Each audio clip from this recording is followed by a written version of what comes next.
Dear students, यहाँ पे देख सकते हैं यूपी जुडिशरी का 2025 recruitment notification, vacancy, syllabus, exam schedules, complete details यहाँ पे दिया गया हुआ है।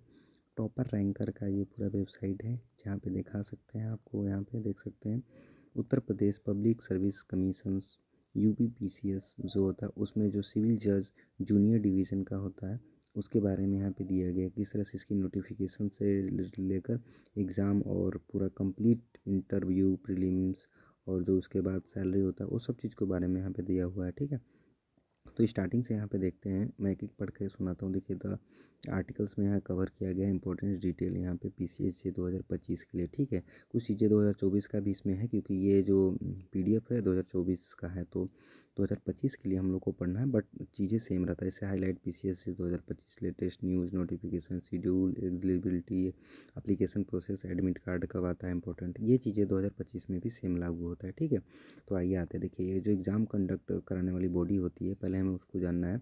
उत्तर प्रदेश जो पब्लिक सर्विस कमीशन होता है यूपीपीएससी, वही कंडक्ट कराता है। ठीक है, इसमें एग्ज़ाम जो नेम होता है यूपी जुडिशियल सर्विस जो होता है जज के लिए। ठीक है, जूनियर डिवीज़न का होता है। ये एग्ज़ाम जो होता है स्टेट लेवल में होता है, मतलब हर स्टेट में होता है। ठीक है, एग्ज़ाम मोड जो होता है वो पेन बेस पेपर होता है, मतलब ऑफलाइन होता है। नंबर जो इसमें स्टेज होते हैं वो 3 होते हैं, पहले प्रीलिम्स देते हैं, मेंस, फिर इंटरव्यू। ये जैसा आईएएस का एग्ज़ाम होता है सेम वैसे ही होता है, बट इसमें कुछ सिलेबस चेंज रहता है। ठीक है, ये एप्लीकेशन जो स्टेटस होता है वो ऑनलाइन होता है। पेपर भी इसका हिंदी और इंग्लिश होता है। अगर यूपीएससी से रिलेटेड चीज़ें अगर आप लोग जानते होंगे तो लगभग सेम चीज़ कॉमन है। ठीक है, बट कुछ चीज़ें इसमें चेंज है। जैसे सैलरी का रेंज जो इसमें है 27,700 से 44,700 पर मंथ दिया जाएगा। सिविल जो जज की एज लिमिट होती है वो 22 साल होती है, मतलब आपने एलएलबी जो होता है ग्रेजुएशन प्लस एलएलबी वो 22 साल तक आप कर चुके हों। उसके बाद 22 से 35 साल तक एग्ज़ाम दे सकते हैं। 5 साल इसमें एज रिलैक्सेशन मिलता है, और इसमें जो क्वालिफ़िकेशन होती है आप बैचलर ऑफ लॉ किसी भी यूनिवर्सिटी से किए रहें। ठीक है, मतलब आपको बीए जैसे अगर कर लिए 3 साल का, फिर लॉ भी 3 साल करना पड़ेगा, उसके बाद आप जुडिशरी का एग्ज़ाम दे सकते हैं। ठीक है, नंबर ऑफ अटेम्प्ट इसमें 4 आपको देने हैं। ठीक है, इसके बाद यहाँ पे देख सकते हैं बहुत सारे जो पीसीएस से रिलेटेड है वो चीज़ें दिया गया है कि किस तरह से आपको 27,700 सैलरी से 44,700 तक उसमें दिया जाएगा। उसके बाद जो अलाउंस होते हैं, जैसे कि हम बताते हैं, पार्क्स की बात करते हैं तो इसमें हाउस रेंट अलाउंस है, ट्रैवल्स अलाउंस है, इलेक्ट्रिसिटी बिल है, phone bill, water bill, car facility, vehicle maintenance और पेंशन अगर आप रिटायर होते हैं उसके बाद। तो ये सारी चीज़ें इसमें गवर्नमेंट जॉब जो होता है ये सारी चीज़ें मिलती है आपको फ्री में। ठीक है, उसके बाद आते हैं एप्लीकेशन प्रोसेस में। एप्लीकेशन प्रोसेस में जैसा कि आप सभी जानते हैं कि फॉर्म भरने के लिए ज़्यादातर लोग शॉप पे जाते हैं, बट आप खुद से ऑनलाइन वेबसाइट पे जाके यहाँ पे भर सकते हैं। ठीक है, तो रजिस्ट्रेशन पहले क्लिक करना पड़ता है, इसके बाद आपको उसमें जो भी डिटेल्स होता है आपको भरना पड़ता है और उसके बाद सबमिट करना पड़ता है, और कुछ पैसे लगते हैं लगभग 125 रुपये जनरल कैटेगरी का, और कम लगता है। तो नेट बैंकिंग के थ्रू कार्ड पेमेंट या अदर पेमेंट जो भी आपके पास पेमेंट का साइट है वहाँ से आप पेमेंट कर सकते हो। ठीक है, पेमेंट करने के बाद यहाँ पे एलिजिबिलिटी का दिखा रहा है कि किस तरह से 22 से 35 साल का बच्चा हो वो दे सकता है, और इसकी एज 1 जुलाई 2001 या उसके बाद का होना चाहिए। ठीक है, जैसे 5-5 साल यहाँ रिलैक्सेशन मिलेगा। फिजिकल हैंडीकैप का क्या मतलब होता है, जो लोग जो ऐसे होते हैं जिनके से हाथ कट गया है, पैर कट गया है, कुछ बॉडी फिजिकल डैमेज है, तो अगर किसी से एक्स सर्विसमैन है कहीं से अगर उन्होंने रिलीफ लिया हुआ है तो उनके लिए भी 5 साल की छुट्टी मिलती है। ठीक है, तो मतलब 5 साल आप और एज के होके भी एग्ज़ाम दे सकते हो। ठीक है,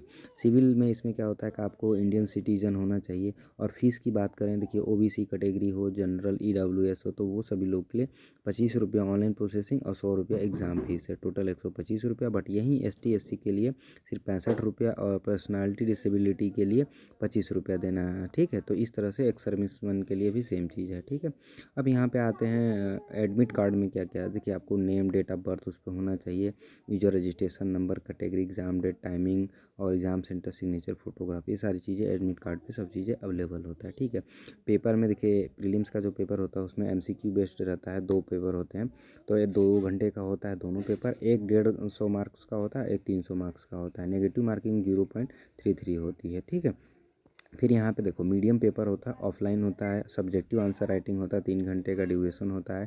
पहला पेपर जो होता है जनरल नॉलेज का होता है 2 घंटे का, फिर दूसरा पेपर होता है इंग्लिश का, तीसरा पेपर हिंदी का होता है, चौथा पेपर लॉ का होता है, पाँचवा पेपर जो होता है वो लॉ प्रोसीडर्स एविडेंस का होता है, छठा पेपर जो होता है वो रेवेन्यू लॉ के लिए होता है। ठीक है, इसमें 6 पेपर आपके मेंस में होते हैं। फिर इसी तरह से देख सकते हैं सिलेबस जो होता है यहाँ पे दिया गया है प्रीलिम्स का सिलेबस। जैसे आपने मैंने बताया था यूपीएससी का भी मैंने वीडियो भी बनाया हुआ होगा तो आप देखना यूपीएससी में भी सेम चीज़ जनरल नॉलेज में आपको यही पढ़ना पड़ता है। History, Indian culture, geography, polity, national current affair, international, general knowledge, communication, space, India, the world economy affair, organisation affairs, developments, मतलब ये सारी चीज़ें डिटेल देख सकते हैं। यहाँ पे एक चीज़ है सेक्सुअल हरासमेंट, वुमेन वर्क कैसे करता है, pre conception, pre natural diagnostic technique जो होता है, तो वो चीज़ें, मेडिकल टर्मिनेशन और ये सब चीज़ें जो वुमेन से और चाइल्ड पॉलिसी एक्ट होता है वो सब चीज़ें पढ़ना पड़ता है, चाहे जो ओल्ड एज के होते हैं उनसे रिलेटेड, ठीक है, वो इम्पोर्टेंट होता है।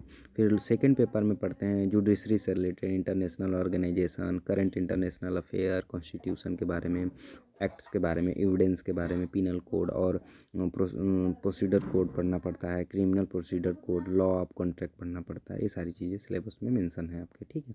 नेक्स्ट आते हैं यहाँ पे जो जुडिशरी का फर्स्ट पेपर होता है जनरल नॉलेज, तो बेसिक चीज़ें जानते हैं जनरल नॉलेज में, इंडियन हिस्ट्री पढ़ना पड़ेगा, जियोग्राफी, पॉलिटी, ये सारी चीज़ें से रिलेटेड, इकोनॉमिक हो गया, वर्ल्ड अफेयर हो गया, ये सारी चीज़ें यहाँ पे पढ़ना है, ठीक है।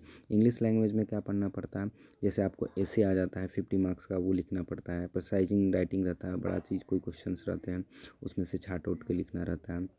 फिर बहुत सारे पैसेज आते हैं Hindi to English, English to Hindi करने के लिए, तो ये चीज़ें तो 10th लेवल 12th लेवल का है। अब और वैसे भी आपने ग्रेजुएशन किया हुआ है तो इतना तो आपको हिंदी इंग्लिश आना ही चाहिए, ठीक है। बिल्कुल बेसिक ऐसे आता है, और हिंदी में फिर वैसे 30 मार्क्स का और ऐसे आएगा इंग्लिश टू हिंदी करके लिखने के लिए, ठीक है। कॉपी पेस्ट है, हिंदी का इंग्लिश, इंग्लिश का हिंदी, ठीक है।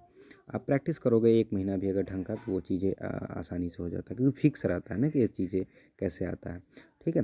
फिर पीसीएसजी का जो होता है, लॉ ऑफ जो कॉन्ट्रैक्ट होता है, partnership, law of incitement, transparency और प्रॉपर्टी लॉ, लिटिगेशन प्रिंसिपल, जो लॉ होता है, हिंदू लॉ होता है, वो ऐसे पढ़ना पड़ता है। कॉन्स्टिट्यूशनल लॉ पढ़ना पड़ता है, ठीक है। सेकंड पे देखो, आप पेपर भी याद रखना, हर पेपर का अलग अलग क्वेश्चन बनता है, पेपर आता है तो आपको अलग अलग पढ़ना है, ये नहीं कि सब एक ही पढ़ लें, थोड़ा सा प्रैक्टिस करना पड़ेगा। इसको नोट्स बना के अलग से, court of civil producer principal, जो प्लीडिंग होता है, फॉर्मिंग होता है चार्ज का, वो सेकेंड जो पेपर है उसमें आने वाला। थर्ड पेपर में देखिए इंडियन पिनल कोड से रिलेटेड जो भी चीज़ें रहेगा वो आएगा। इस तरह से यहाँ पे पूरा चीज़ें दिया गया है। फिर आंसर कैसे आप चीज़ें मिला सकते हो, मेहनत करते रहिए और आगे बढ़ते रहिए। और यहाँ पे बहुत सारा वेबसाइट दिया गया है जहाँ से आप चीज़ें पढ़ सकते हो, गूगल से भी पढ़ सकते हो। आई होप आपको वीडियो पसंद आया हो तो प्लीज़ लाइक करिएगा। Thank you so much.